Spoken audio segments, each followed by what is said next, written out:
சேனலுக்கு நீங்கள் புதுசாக வந்தீங்கன்னா மறக்காமல் சப்ஸ்கிரைப் பட்டனை ப்ரெஸ் பண்ணி பக்கத்தில் இருக்க பெல் ஐக்கானை கிளிக் பண்ணிக்கோங்க. சேனலில் இருக்க எந்த வீடியோ மிஸ் பண்ணாமல் இருக்க.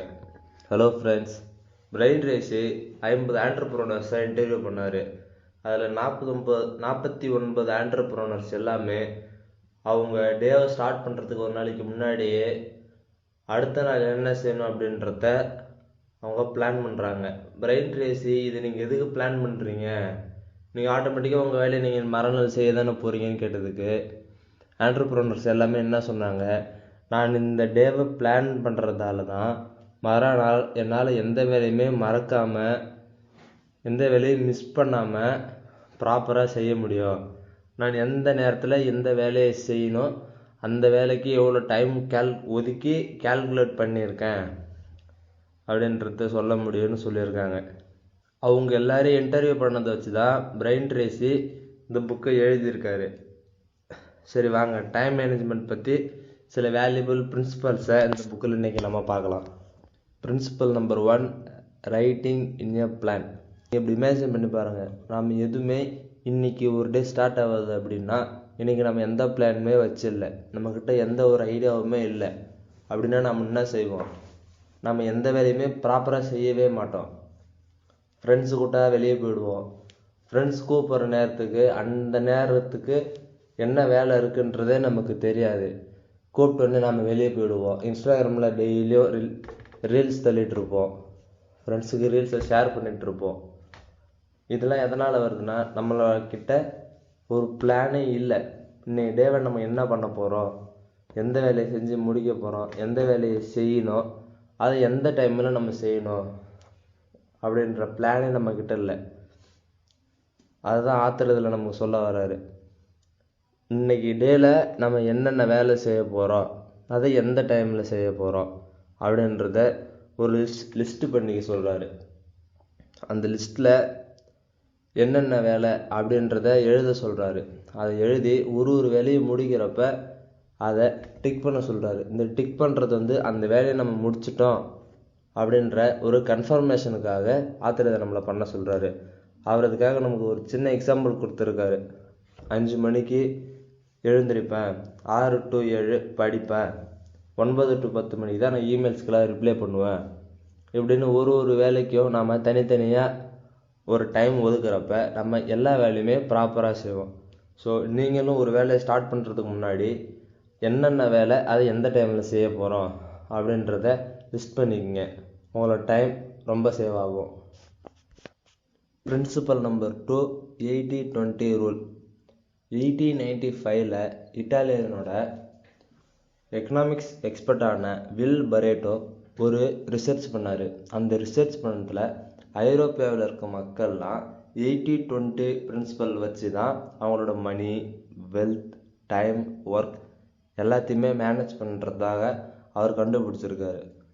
ஆத்தர் இதில் நமக்கு என்ன சொல்ல வர்றாருன்னா, நம்ம லிஸ்ட்டு பண்ணியிருக்க ஒர்க்கில் 20% ஒர்க் தான் பேலன்ஸ் இருக்க 80% ஒர்க்குக்கு காரணமாக இருக்கும் அப்படின்னு சொல்கிறாரு. அதனால் ஆத்தர் நம்மளை ஃபஸ்ட்டு இருக்க 20% மெயின் ஒர்க்கை ஃபஸ்ட்டு நம்மளை முடிக்க சொல்கிறாரு. நாம் அப்படி இருக்க 20% வேலையை முடிக்கிறப்ப அந்த 80% ஒர்க் எல்லாமே இந்த 20% ஒர்க் ரிலேட்டடான விஷயங்களாக தான் இருக்கும். இப்போ உங்களுக்கு புரிகிற மாதிரி நான் சொல்கிறேன் பாருங்கள்.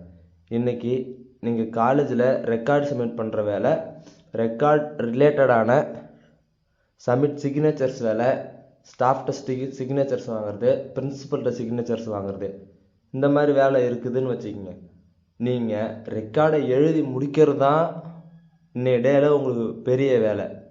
நீங்கள் இந்த ரெக்கார்டை எழுதி முடிச்சிட்டிங்க அப்படின்னா மற்ற எல்லாருக்கிட்டையும் நீங்கள் வெறும் சிக்னேச்சர் மட்டும்தான் வாங்க போகிறீங்க.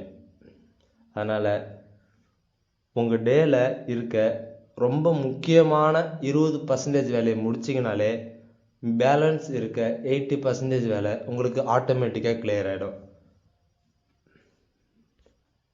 Principal number 3, ABC method.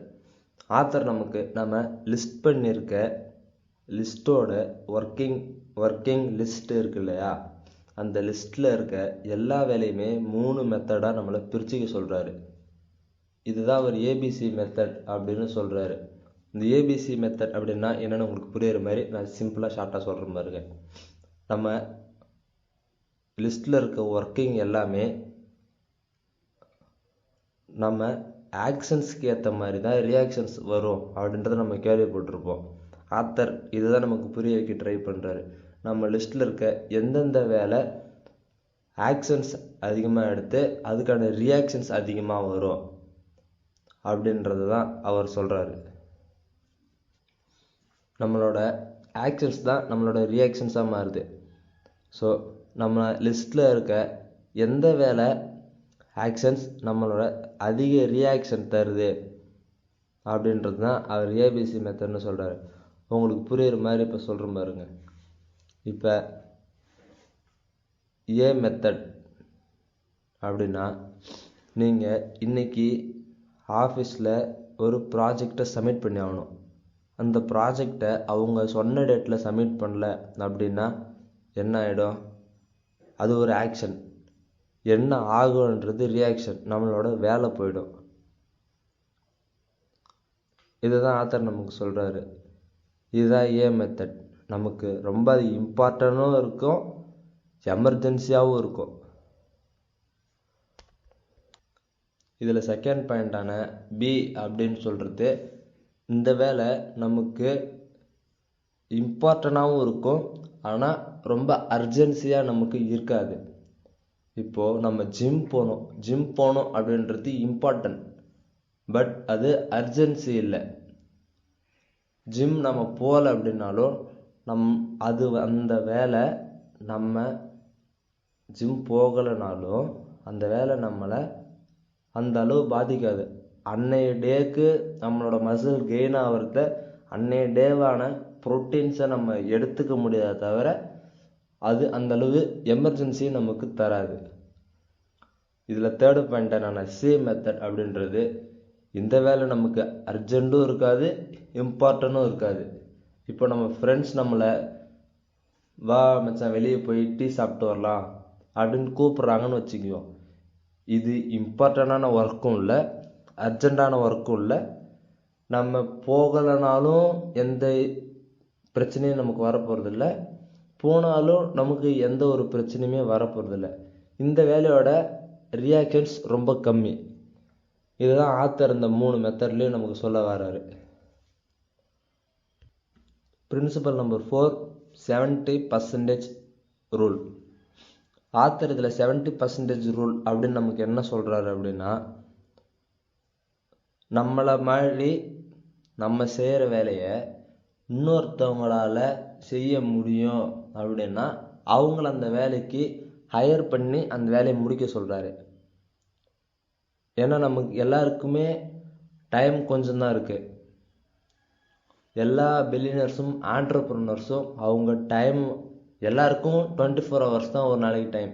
அதை அவங்க எப்படி எஃபிஷியண்ட்டாக யூஸ் பண்ணுறாங்க அப்படின்றதுல தான் இருக்குது. அதனால் ஆத்தர் இந்த பாயிண்டில் ஒருத்தவங்களை ஹையர் பண்ணி லோ ரெஸ்பான்சிபிலிட்டிஸ் உள்ள ஒர்க்கை ஒருத்தவங்களை ஹையர் பண்ணி நம்மளை முடிக்க சொல்கிறாரு. இப்போ உங்களுக்கு புரியுற மாதிரி நான் சொல்கிறேன் பாருங்க. இப்போ நீங்கள் ஒரு போஸ்ட்டை கொரியர் பண்ணி ஆகணும். ஒரு லெட்டர், உங்களோட ஆஃபீஸ்க்கு ஒரு லெட்டர் அனுப்பணும். ஸோ நீங்களே அந்த லெட்டர் எழுதி நீங்களாக போய் கொரியர் ஆஃபீஸ் போய் அங்கே ஃபார்ம்ஸ் ஃபில் பண்ணி அங்கே அமௌண்ட் கட்டி நீங்கள் கொரியர் போடுறது பெட்டரா, இல்லை உங்கள் ஃப்ரெண்டுக்கிட்ட நீங்கள் லெட்டர் எழுதிட்டீங்க, அதை கவர் பண்ணி பேக் பண்ணிட்டீங்க, உங்கள் ஃப்ரெண்டுக்கிட்ட கொடுத்து இந்த மச்சான் போய் போஸ்ட் பண்ணிட்டு வா அப்படின்னு சொல்கிறது உங்களுக்கு ஈஸியாக? இதில் எந்த வேலை உங்களுக்கு டைம் கன்சியூம் ஆகும்? கண்டிப்பாக 2வது வேலை தானே. ஸோ அதனால் எப்போவுமே சரி, லோ ரெஸ்பான்சிபிலிட்டிஸ் இருக்க வேலைக்கு ஒரு ஆளை எப்பவுமே ஹையர் பண்ண ஆத்தர் நம்மளை கற்றுக்க சொல்கிறாரு. இப்படி பண்ணுறப்ப நமக்கு நிறையா பல மணி நேரம் நமக்கு கண்டிப்பாக சேவ் ஆகும். Principal number 5, clean in your working table. பெரிய பெரிய ஆண்டர்ப்ரனர்ஸ், பில்லியனர்ஸ் எல்லாமே அவங்களோட ஒர்க்கிங் டேபிளை எப்போவுமே க்ளீனாக தான் வச்சுருப்பாங்க.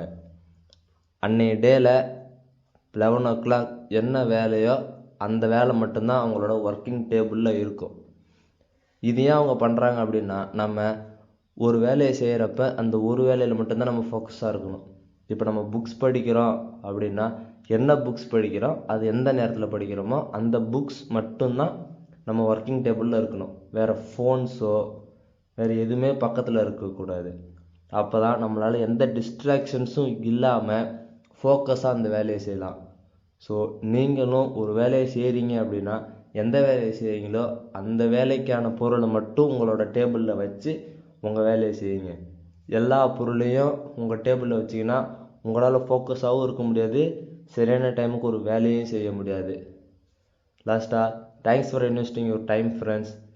சேனலை மறக்காமல் சப்ஸ்கிரைப் பண்ணிவிடுங்க. டைம் மேனேஜ்மெண்ட்டை பற்றி உங்கள் ஃப்ரெண்ட்ஸுக்கு சொல்லணுன்னா இந்த வீடியோவை ஷேர் பண்ணுங்கள். மறக்காமல் பக்கத்தில் இருக்க பெல் ஐக்கானை கிளிக் பண்ணிக்கோங்க. சேனலில் இருக்க எந்த வீடியோவும் மிஸ் பண்ணாமல் இருக்க.